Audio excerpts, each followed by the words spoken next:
అందరికీ నమస్కారం. ఈరోజు మనం చరిత్రలోనే అత్యంత క్లిష్టమైన ఒక యుద్ధ భూమిలోకి వెళ్తున్నాం. అదే కురుక్షేత్రం.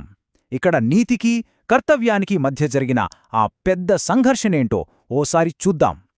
ఎప్పుడైనా అనిపించిందా మనం తీసుకునే నిర్ణయాల్లో ఏది చూసినా తప్పుగానే కనిపిస్తున్నప్పుడు అసలు సరైన ఎంపికంటూ ఉంటుందా? ఆ దారి ఎటువైపుంటుంది? బహుశా మనందరికీ ఏదో ఒక సందర్భంలో ఈ ప్రశ్న ఎదురయ్యే ఉంటుంది. సరిగ్గా ఇదే అంశం గురించి ఈరోజు మనం మాట్లాడుకోబోతున్నాం. అలాంటి ఒక పెద్ద నైతిక సందిగ్ధానికి వేదికైంది కురుక్షేత్ర రణరంగం. ఇది కేవలం భూమి కోసం జరిగిన యుద్ధం కాదండి, ఇది ధర్మానికి, అధర్మానికి మధ్య జరిగిన ఒక మహాసంగ్రామం. సరే, అసలు ఈ యుద్ధం ఎవరి మధ్య జరిగిందో చూస్తే ఇది ఏ దేశాల మధ్యనో, అపరిచితుల మధ్యనో జరిగిన పోరాటం కాదు. ఇది ఒకే కుటుంబంలో, ఒకే రాజవంశానికి చెందిన అన్నదమ్ముల మధ్య జరిగిన ఒక దారుణమైన అంతర్యుద్ధం.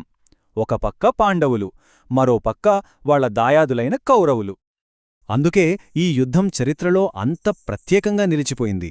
ఇది కేవలం రాజ్యాధికారం కోసం జరిగిన పోరాటం కాదు. అంతకు మించి ఇది పూర్తిగా తాత్వికమైనది, నైతికమైనది. అసలు ఏది రైట్, ఏది రాంగ్ అనే ప్రాథమిక ప్రశ్న చుట్టూ తిరిగిన ఒక పెద్ద సంఘర్షణ అన్నమాట. సరే, ఇంతకీ ఈ యుద్ధం వెనుకున్న ఆ మౌలిక సూత్రాలేంటి? అవే ధర్మం, అధర్మం. ఇప్పుడు మనం ఈ రెండు పదాల అర్థమేంటో కాస్త లోతుగా చూద్దాం. చూడండి, ధర్మం అనగానే చాలామంది కేవలం మంచితనం అనుకుంటారు. కాని దాని అర్థం అంతకంటే చాలా లోతైనది. ఇది విశ్వం యొక్క నైతిక క్రమం, ఒకరి పాత్ర, వాళ్లుకున్న బాధ్యత, సత్యం, ఇంకా విశ్వనియమాలకు అనుగుణంగా నిర్వర్తించాల్సిన నీతియుక్తమైన కర్తవ్యం. ఇక అధర్మమంటే ఏంటి? చాలా సింపుల్. ధర్మానికి పూర్తిగా వ్యతిరేకమైనది. ఏ పనులైతే గందరగోళానికి, అన్యాయానికి, చివరికి సమాజ పతనానికి దారితీస్తాయో అవన్నీ అధర్మం కిందకే వస్తాయి. సో చూశారు కదా, ఈ రెండిటి మధ్య తేడా చాలా స్పష్టంగా ఉంది. ఒకటి క్రమాన్ని నిలబెడితే రెండోది గందరగోళాన్ని సృష్టిస్తుంది. ఒకటి సత్యమైతే మరొకటి అసత్యం, మోసం. ఒకటి నైతిక మార్గమైతే మరొకటి అనైతికమైన దారి. ఒక విధంగా చెప్పాలంటే ధర్మాన్ని మనం ఒక దిక్సూచితో పోల్చుకోవచ్చు. అది ఎప్పుడూ నైతికమైన ఉత్తరదిక్కునే చూపిస్తూ ఉంటుంది. కాని ఆ దారిలో ప్రయాణం ఎప్పుడూ సూటిగా, సులభంగా ఉండదు. దారిలో ఎన్నో మలుపులు, ఎన్నో అడ్డంకులు, ఎన్నో క్లిష్టమైన ఎంపికలు ఎదురవుతాయి. సరిగ్గా అలాంటి ఒక క్లిష్టమైన పరిస్థితికి ఒక గొప్ప ఉదాహరణే భీష్మ పితామహుడు. ఆయన చేసిన ఒక ప్రతిజ్ఞ ఆయనను ఎలాంటి ధర్మ సంకటంలోకి నెట్టిందో ఇప్పుడు చూద్దాం. భీష్ముడంటే ఎవరు? అందరూ గౌరవించే మహాపితామహుడు. అత్యంత శక్తివంతుడు. అన్నిటికన్నా ముఖ్యంగా మాటకు కట్టుబడే వ్యక్తి. ఆయన చేసిన ఒక ప్రతిజ్ఞను ఎప్పటికీ మీరలేదు. కాని ఆ ప్రతిజ్ఞ ఆయన్ని ఒక ఊబిలోకి లాగింది. ఇప్పుడు ఆయన ముందున్న ప్రశ్న ఏంటి? తన వ్యక్తిగత ధర్మాన్ని, అంటే తను చేసిన ప్రతిజ్ఞను నిలబెట్టుకోవడం గొప్పదా, లేక విశ్వవ్యాప్తమైన న్యాయాన్ని, అంటే ధర్మాన్ని నిలబెట్టడం గొప్పదా? ఈ రెండు కర్తవ్యాల మధ్య ఆయన పూర్తిగా నలిగిపోయాడు. చివరికి ఆయన ఏమించుకున్నాడు?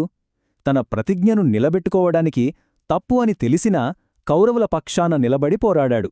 అంటే తన వ్యక్తిగత ధర్మాన్ని కాపాడుకోవడానికి ఒక పెద్ద అధర్మానికి మద్దతివ్వాల్సొచ్చింది. చూడండి, ఒక ధర్మాత్ముడే తన ధర్మం వల్ల ఎలా బందీ అయిపోయాడో. దీన్నిబట్టి మనకర్థమయ్యేదేంటంటే కొన్నిసార్లు ధర్మాన్ని అనుసరించడం కూడా చాలా క్లిష్టమైన, బాధాకరమైన ఫలితాలిస్తుంది. ఇక మరోవైపు ధర్మరాజుగా పేరు పొందిన యుధిష్ఠిరుడి కథ చూద్దాం. ఆయన ఒక అబద్ధం చెప్పాల్సి వచ్చింది. ఒక రాజుగా ఆయన పడిన రాజీ ఏంటో ఇప్పుడు తెలుసుకుందాం. యుధిష్ఠిరుడు పేరులోనే ధర్మముంది. ఎంత సత్యమంతుడంటే ఆయన రథం భూమిని తాకకుండా గాలిలో ప్రయాణిస్తుందని అనేవాళ్లు. మరి అలాంటి వ్యక్తి జీవితంలో ఒక క్లిష్టమైన ఎంపిక చెయ్యాల్సి వచ్చింది. ఆయన ముందున్న నైతిక సంక్షోభం ఇదే. ఒక పెద్ద మంచి పని కోసం ఒక చిన్న తప్పు, అంటే ఒక అబద్ధం చెప్పవచ్చా? ఒక ధర్మబద్ధమైన లక్ష్యాన్ని సాధించడానికి అధర్మమైన మార్గాన్ని ఎంచుకోవడం ఎంతవరకు సమంజసం? యుద్ధంలో ఒక కీలకమైన సేనాధిపతిని ఓడించడం కోసం యుధిష్ఠిరుడు సత్యాన్ని కాస్త వక్రీకరించి చెప్పాడు. అంటే వ్యక్తిగతంగా ఒక అధర్మానికి పాల్పడ్డాడు. కాని ఎందుకు? ధర్మయుద్ధంలో గెలవాలనే ఒక పెద్ద ధర్మం కోసం. ఆ క్షణంలోనే అద్భుతం జరిగింది. ఎప్పుడూ గాలిలో తేలే ఆయన రథం మొదటిసారిగా నేలను తాకింది. ఇది దేనికి సంకేతం? నైతికతతో రాజీ పడితే ఎంతటి వారైనా దాని మూల్యం చెల్లించాల్సిందే అని. సరే, భీష్ముడిది ఒక సంకటం, యుధిష్ఠిరుడిది మరో సంకటం. ఇలాంటి క్లిష్టమైన సందిగ్ధాల మధ్యనుంచే ఒక దివ్యమైన పరిష్కారం ఉద్భవించింది. అదే గీతాబోధన, ఒక అద్భుతమైన సంభాషణ.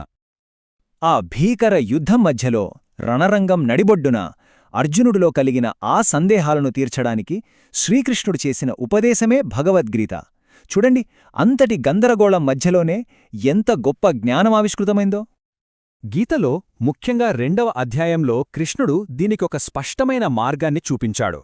మొదట మన ముందున్న నైతిక సంక్షోభాన్ని గుర్తించాలి, తర్వాత మనకు నిర్దేశించిన కర్తవ్యం ఏంటో అర్థం చేసుకోవాలి, ఆ తర్వాత చాలా ముఖ్యంగా ఫలితం ఎలా ఉంటుందనే దానిపై ఆసక్తి లేకుండా కేవలం మన కర్తవ్యాన్ని మనం నిర్వర్తించాలి, అంతే. సరే, ఇన్ని కథల తర్వాత, ఇన్ని సందిగ్ధాల తర్వాత కురుక్షేత్రం మనకి నేర్పే పాఠాలేంటి, మన నైతిక దిక్సూచిని సరిగ్గా ఉంచే ఆ సూత్రాలేంటో చివరిగా ఒక్కసారి చూద్దాం. కురుక్షేత్ర యుద్ధమనేది ఒక శాశ్వతమైన నైతిక దిక్సూచిలాంటిది.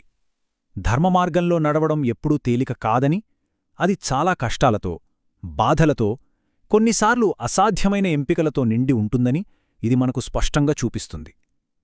ఇది కేవలం ఒక కథ కాదు, జీవితంలో ఎదురయ్యే ఇలాంటి క్లిష్టమైన పరిస్థితులను ఎలా ఎదుర్కోవాలో చెప్పే ఒక మార్గదర్శి. మరి అంతా గందరగోళంగా ఉన్నప్పుడు, ఏ దారి కనిపించనప్పుడు మన నైతిక దిక్సూచికి దారి చూపించేది ఏది? ఈ ఆలోచింపజేసే ప్రశ్నతో ఈ రోజుకి ముగిద్దాం.